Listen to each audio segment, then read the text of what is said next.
So the characteristic of Web 1, if people remember their original AOL account, was an ability to look in a curated walled garden at a set of content that was not interactive but was presented to you on AOL the way that Time magazine used to show you the articles they wanted you to see inside of their magazine. Just you could see it on a screen.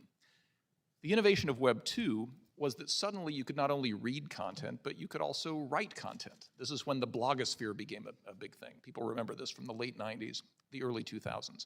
The reason for the centralization of the internet, of course, was that all of that activity was being monetized by a very small number of companies. Facebook, as the chairwoman mentions, Google, and 2 or 3 other companies.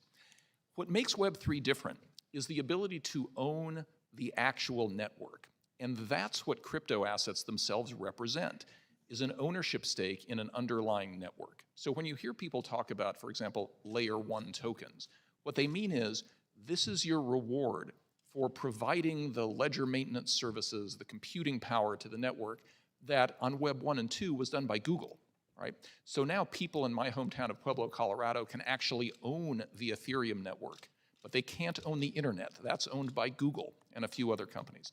That's what the project of crypto is all about, is allowing people to directly own the networks that have native assets that are supporting it, and that's the nature of decentralization, where the token holders are the people who control the asset, not so Google. Token holders, for our language here on the Hill, those are digital assets, right? Which are the keys to open up the ledger for you to participate, right? Correct. So describe to us how those digital assets fit into this internet revolution, Web 3.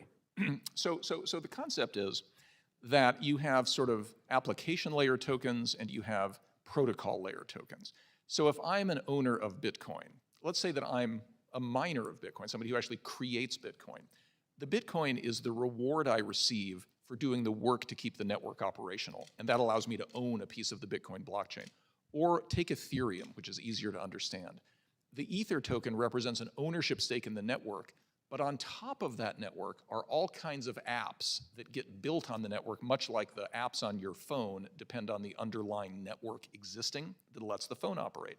And so people will make judgments about which network is likely to win, and they will invest in the tokens in that network much the same way you might invest in Google stock because you think Google is going to scale access to the original internet.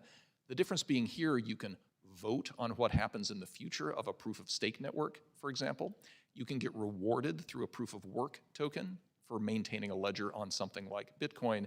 But the real message here is that what happens on the decentralized internet is decided by the investors, versus what happens on the main internet is decided by Twitter, Facebook, Google, and a small number of other companies. Okay, so getting this layer on digital assets right, for Congress to understand this, everything is built upon that on-ramp to this new internet.